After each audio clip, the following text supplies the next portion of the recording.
Thomas Soto. L'édito politique d'Antonin André. Bonjour Antonin. Bonjour Thomas. Ça va défiler dans le bureau du chef de l'État Emmanuel Macron aujourd'hui. 9h, Laurent Berger pour la CFDT. 10h, Philippe Martinez pour la CGT. Jean-Claude Mailly pour FO à 11h. Le MEDEF avec Pierre Gattaz à midi.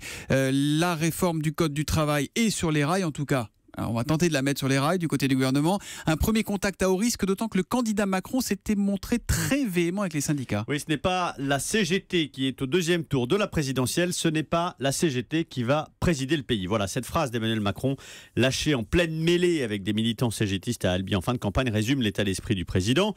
Emmanuel Macron, il va au carton, à la confrontation, il ferraille avec les syndicats. On l'avait vu d'ailleurs avec les Whirlpool à Amiens.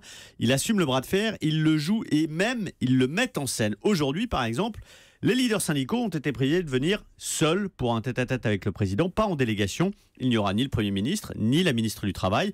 Ce sera les yeux dans les yeux.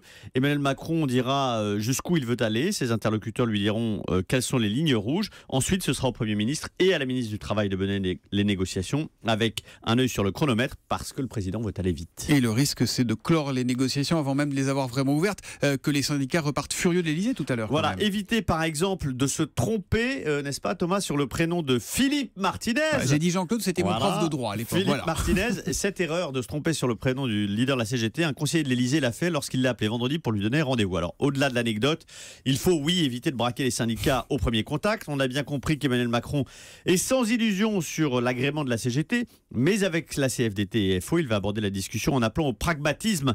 Il leur a reproché pendant la campagne d'être trop politisé à l'image de Nicolas Sarkozy qui les avait appelés à déposer le drapeau rouge pour servir la France.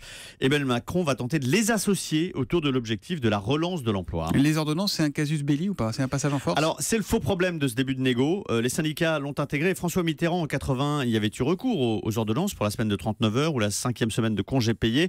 Ces réformes les plus sociales, ce qui compte, ça n'est pas l'enveloppe. Ce qui compte, c'est le contenu. L'un des points potentiellement explosifs, c'est le plafonnement des indemnités au prud'homme qu'Emmanuel Macron avait échoué à inscrire dans le texte définitif de la loi El Khomri et qu'il remet aujourd'hui dans le jeu. Et n'oublions pas que la sécurité sociale a été créée par De Gaulle par une ordonnance. Merci beaucoup Antonin André.